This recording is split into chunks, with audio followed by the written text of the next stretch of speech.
Hello students, so this is Neha Suni from Bharti group of college.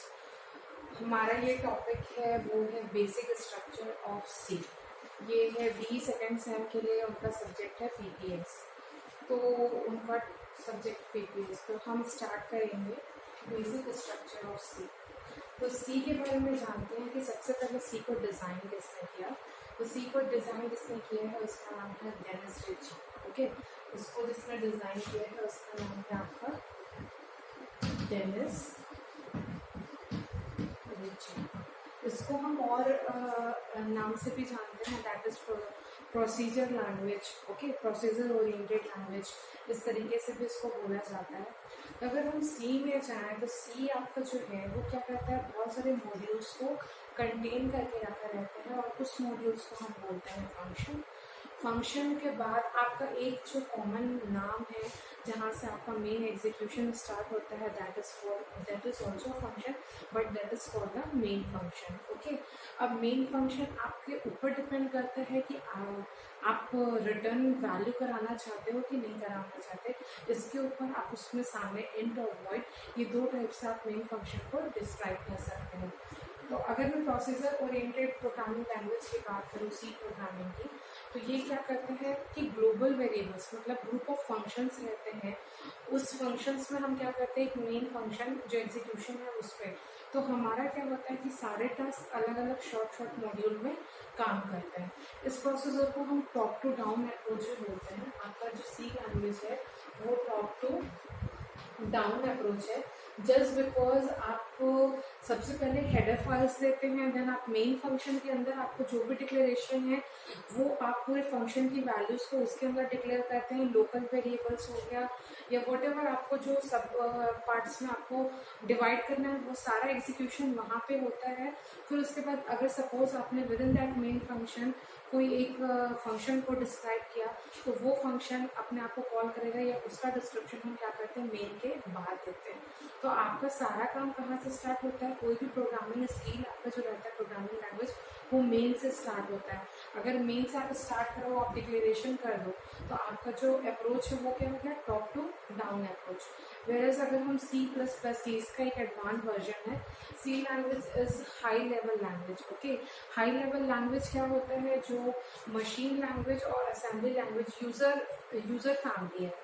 Okay, high level language आपका क्या है, user family language है, जिसको user और कंप्यूटर के बीच में जो एक इंटरेक्शन होता है वो यूजर के हिसाब से होता है। आप अपने हिसाब से कोडिंग लिखते हैं, क्योंकि जो आपका कंप्यूटर है वो समझता है बाइनरी फॉर्म पे, दैट इज मशीन लैंग्वेज पे काम करता है 0 और 1 के फॉर्म में। तो हमको एक ट्रांसलेशन की जरूरत रहती है।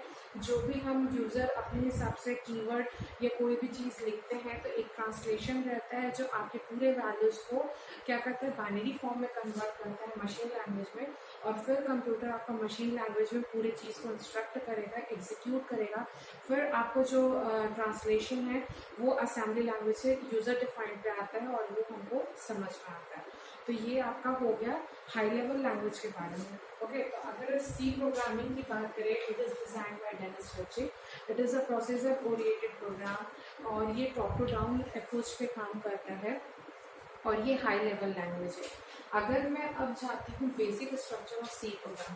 सी प्रोग्राम का बेसिक एक डेफिनेशन होता है ना कि हमको एक प्रोग्राम कैसे लिखना है, कौन सी चीज़ें कहाँ पे आएंगी, इस चीज़ के बारे में अगर हमको देखना है तो सबसे पहले हम देखते हैं डॉक्यूमेंटेशन सेक्शन। ओके, तो डॉक्यूमेंटेशन सेक्शन में क्या होता है कि आप पर्टिकुलर प्रोग्राम, ओके, जैसे नेम ऑफ द प्रोग्राम हम लिखते हैं ना ऐसा करके, within that slash then asterisk then web to implement something. तो ये हमारा क्या होता है, डॉक्यूमेंटेशन सेक्शन, जहाँ पे आप कमेंट्स हो गया, आप कोई भी 4 लाइन के बाद आपको जैसे बताना है कि आपका मेन प्रोग्राम यहाँ से स्टार्ट हो रहा है, या आप साइड पे कोई लाइन लिखते हो, उसके साइड में विद इन दैट आप बताते हो कि इस लाइन का ये मतलब है। तो हम कोई भी एक पर्टिकुलर लाइन में कमेंट्स देना, that is come under the documentation section. तो सबसे पहले जो डॉक्यूमेंटेशन सेक्शन होता है वो आपका टॉप में रहता है, जिसपे आप प्रोग्राम का बेसिक डिटेल्स बताते हैं कि आप कौन सा प्रोग्राम बनाने वाले हैं। तो वो आपका पहला पार्ट है डॉक्यूमेंटेशन सेक्शन। सेकेंड है आपका लिंक सेक्शन। ऑब्वियसली अगर आप एक प्रोग्राम बना रहे हो तो कंपाइलर क्या करेगा, लिंक करेगा। ओके, तो तो लिंक सेक्शन में क्या होता है, आपके हेडर फाइल्स आते हैं। आप लिखते हैं ना hash include studio.h, conio.h, that is standard library input output function, console input output function, ये आपके क्या है हेडर फाइल्स। इन हेडर फाइल्स का काम क्या है कि आपने नंबर ऑफ कोड लाइंस तो लिख ली है, बट इस पूरे प्रोग्राम को क्या करना है, लिंक करके कंपाइल करना है। तो वो कहाँ पे आता है, लिंक सेक्शन में, जहाँ कंपाइलर क्या करता है using this standard library functions, और ये सबको मैनिपुलेट करके आपके प्रोग्राम को क्या करता है, रन करता है। This is the main important, क्योंकि आप अगर कोई चीज को डिस्क्राइब, जैसे हमने लिखा प्रिंट एफ है ना, सी आउट है ना, सी आउट आपका C++ में हो गया, प्रिंट एफ हो गया, स्कैन एफ हो गया, गेट ch हो गया, क्लियर स्क्रीन हो गया।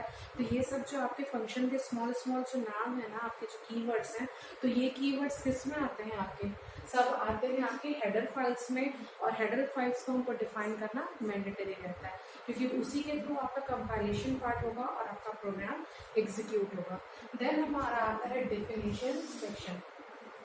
जैसे हम कोई चीज को अलग से डिफाइन करते हैं, लाइक हैश डिफाइन, पाई की वैल्यू हो गई, या पर्टिकुलर एक एरिया हो गया, या पर्टिकुलर कांस्टेंट वैल्यू डिफाइन करनी है ना, पाई हो गया। अगर कोई और आप न्यूमेरिकल फंक्शन कर रहे हैं, तो हर न्यूमेरिकल फंक्शन का कुछ कंसेप्ट अलग होता है, जहाँ पे एक आपको स्टैंडर्ड वैल्यू चाहिए पर्टिकुलर उसकी, तो उस चीज को हमको अगर डिफाइन करना हो तो हैश डिफाइन करके हम करते हैं। तो वहाँ पे हम अलग से जो फंक्शन देते हैं that is called hash define. Okay, hash define definition function, उसमें हम क्या करते हैं, अपने वैल्यूज को डिफाइन करेंगे। उसके बाद है आपका ग्लोबल डिक्लेरेशन। ग्लोबल डिक्लेरेशन मतलब क्या होता है कि ऐसी वैल्यू जिसको आप मैनिपुलेट नहीं कर सकते, मतलब आपने ग्लोबली डिक्लेयर कर दिया तो आपके डिफरेंट डिफरेंट फंक्शंस हैं, वो क्या करेंगे, उसको यूज करेंगे। ओके, जैसे अगर मैं एक फंक्शन ले रही हूँ, उसी फंक्शन में मैं क्या कर रही हूँ, वही ए और बी की वैल्यू मेरे को वापस हर फंक्शन में यूज करना है, तो वो उसको क्या बोलते हैं, ग्लोबल डिक्लेरेशन, जहाँ से आपके जो सब प्रोग्राम्स हैं वो उसको क्या करेंगे, इनटेक करेंगे। ओके, तो अभी हमने देखा कि आपका जो बेसिक जो सी स्ट्रक्चर है वो 6 पार्ट्स में डिवाइड होता है। सबसे पहले है आपका डॉक्यूमेंटेशन सेक्शन। डॉक्यूमेंटेशन सेक्शन में क्या होता है कि आपको कमेंट्स वगैरह लिखने हैं, या कोई भी प्रोग्राम का पर्टिकुलर लाइन का डिस्क्रिप्शन देना है, तो हम उसके लिए क्या यूज करते हैं, डॉक्यूमेंटेशन सेक्शन। उसके बाद आपका है लिंक सेक्शन। लिंक सेक्शन में आप पर्टिकुलर कंपाइलर कौन से हेडर फाइल को लिंक करेगा, कंपाइल करेगा, आपके जो जितने कीवर्ड्स हैं वो सब जो है वो हेडर फाइल्स में आते हैं, that is a link section. Definition section, जैसे पर्टिकुलर कोई चीज का साइज डिस्क्राइब करना हो, जैसे मैंने यहाँ लिखी हैश डिफाइन साइज 100। ओके, इस पर्टिकुलर जैसे है ग्राफिक्स के अगर प्रोग्रामिंग कर रहे हैं तो हमको उसमें डिफाइन करना पड़ता है अलग से, तो ये सारी चीज़ें आपके किसमें आती है, डेफिनेशन सेक्शन में।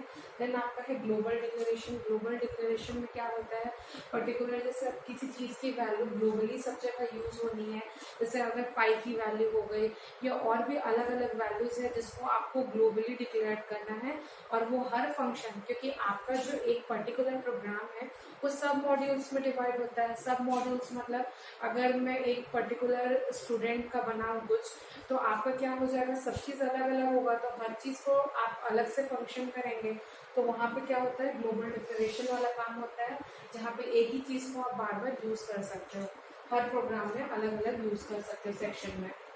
उसके बाद आपका आता है मेन सेक्शन। जो आपका मेन प्रोग्राम है वो वहीं से क्या होता है, स्टार्ट होता है। आपका ये मेन सेक्शन से ही आपका प्रोग्राम स्टार्ट होता है एग्जीक्यूट होना।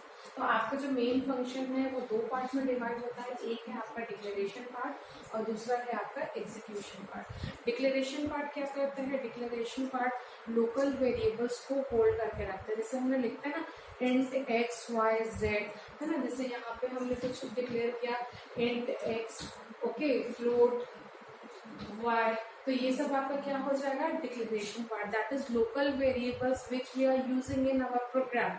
और ग्लोबल डिक्लेरेशन ये है कि the part which we are using in the whole programme.